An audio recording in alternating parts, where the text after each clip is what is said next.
Rating Fahrenheit 451 by Ray Bradbury. I'm really liking it.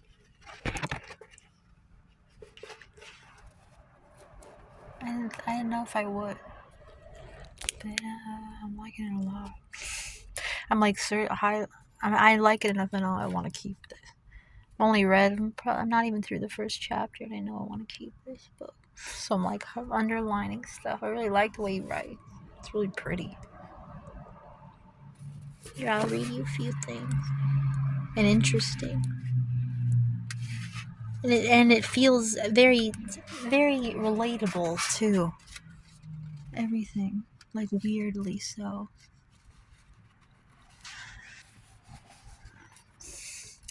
But look at some of these descriptions. How pretty they are. He's a firefighter and he goes... And he's good at banter, writing banter. I don't know, just everything. I really like it. I really like this. He's a fireman. He's leaving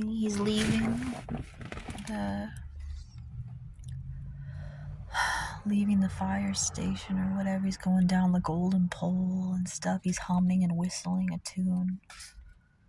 And then he's just making his route home. And he lights things on fire because he burns books. And he's walking home, and I love the way this sounds. It goes, the last few nights, he had the most uncertain feeling about the sidewalk just around the corner here, moving in the starlight toward his house. He had felt that a moment prior to his making the turn, someone had been there. The air seemed charged with a special calm, as if someone had waited there, quietly, and only a moment before he came, simply turned to shadow and let him through. Perhaps his nose detected a faint perfume, perhaps the skin on the back of his hands and his face felt the temperature rise, as this one spot where a person standing might raise the immediate atmosphere 10 degrees for an instant. There was no understanding, because each time he made the turn, he saw only white, unused, buckling sidewalk. Perhaps on one night, something vanished swiftly across the lawn before he could focus his eyes or speak.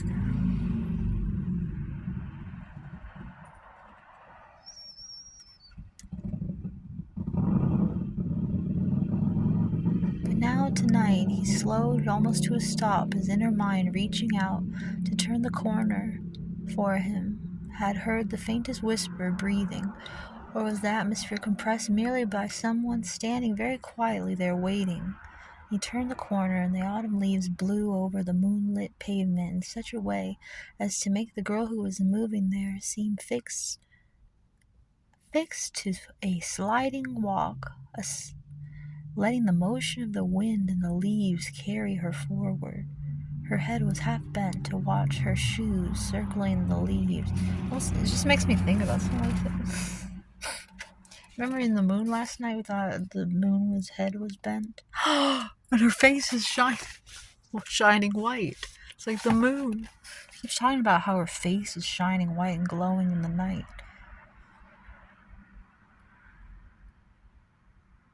Anyway, I like the way he describes this girl. It's just this mysterious new neighbor.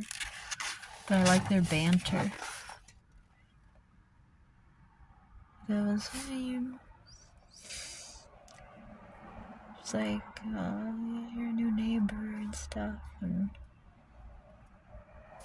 even here, even look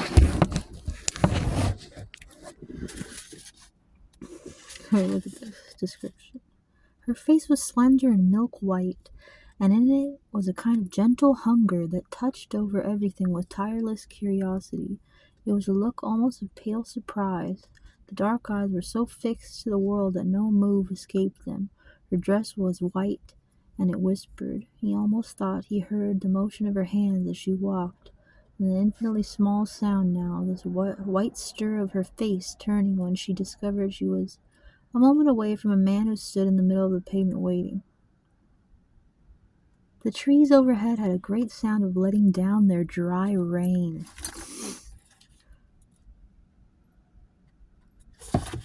dry. The trees overhead made a great sound of letting down their dry rims. Isn't that pretty?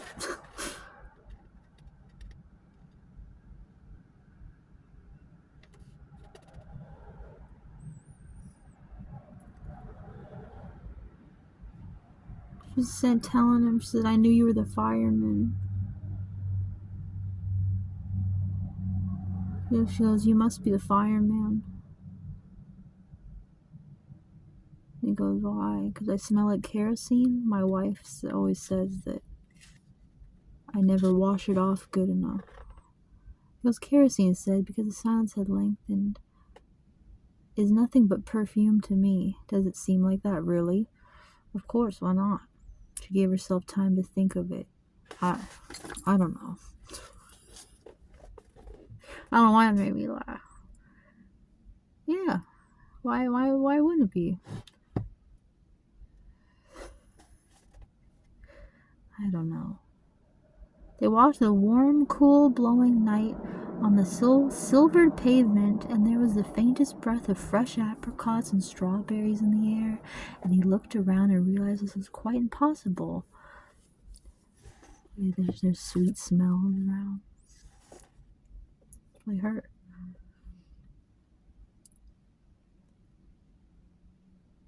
She goes, I like this.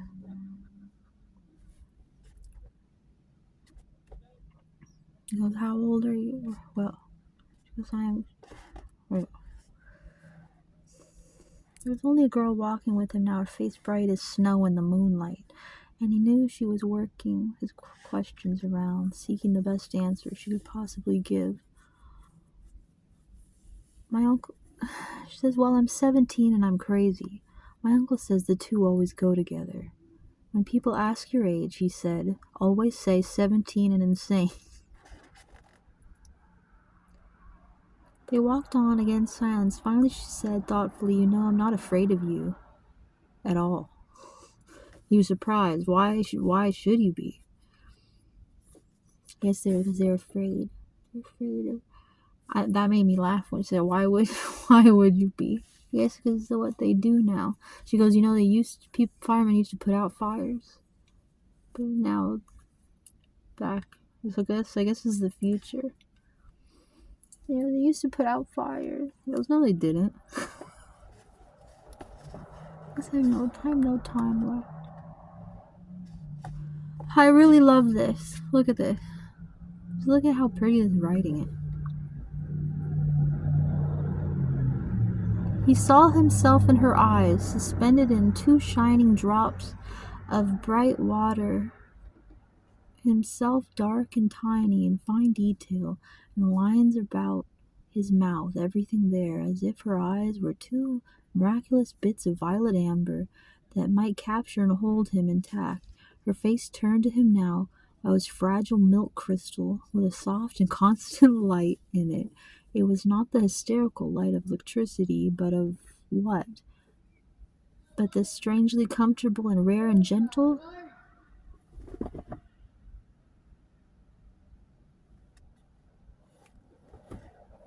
Gentle flattering. What's that?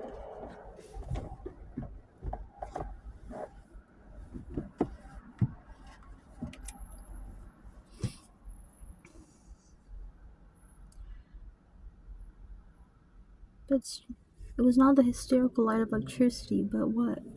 But the strangely comfortable and rare and gently flattering light of the candle. One time as a child, I love this. One time as a child,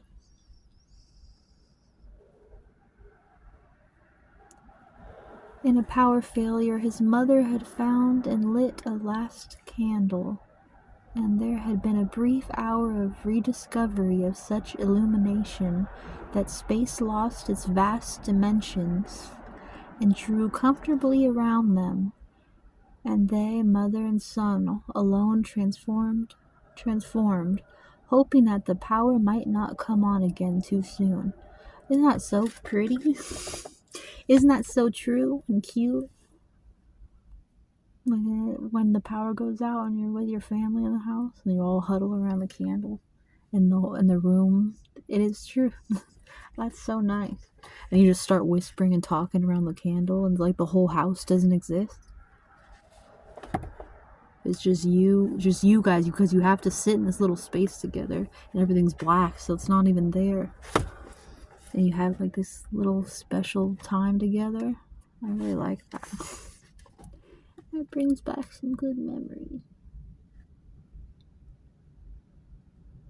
I've talked with Kelly and some funny moonlight. I've had some nice candlelight things when power went out. I just like that. It's so pretty.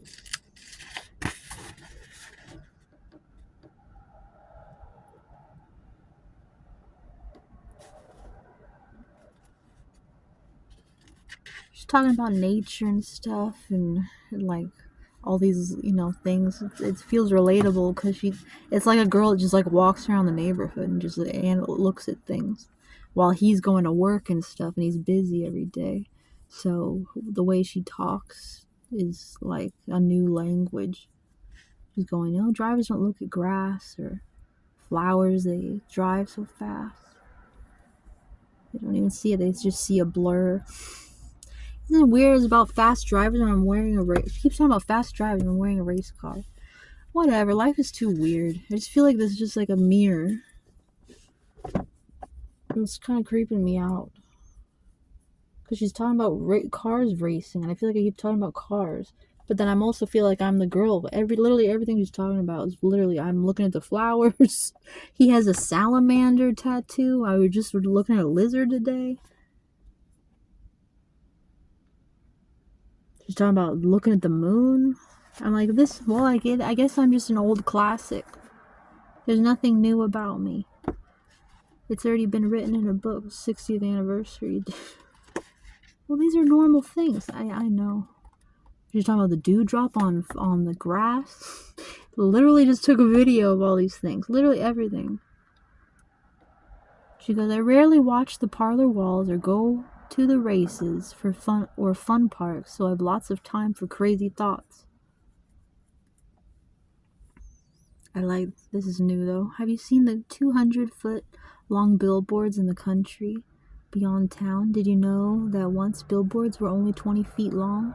But cars started rushing by so quickly that they had to stretch the advertising out so it would last. That's cool. It gives you an idea of the future world. They don't even know that firemen used to put out fires. The ads are so long. The cars are going fast. I bet I know something else you don't. The dew on the grass in the morning. There's dew on the grass in the morning. He couldn't remember if he had known this or not. It made him quite irritable. Then she's talking about the people in her house. Her house is glowing with people all lit up with her family.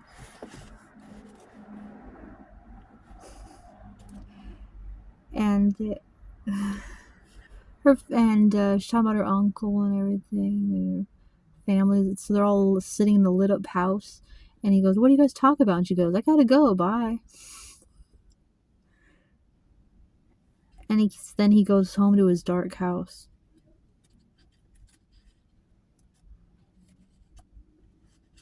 And his wife has seashells in her ears. Seashells of sound in her ear. And she's laying there like a corpse in the bed. He was thinking about how it says. The girl's face was there, really quite beautiful in memory, astonishing in fact. She had a very thin face, like a dial of a small clock, seen faintly in a dark room in the middle of the night when you waken to see the time and see the clock telling you the hour and the minute and the second and the white silence and the glowing all certainty and knowing what it has to tell of the night passing swiftly on toward the further darknesses, but moving on toward a new sun.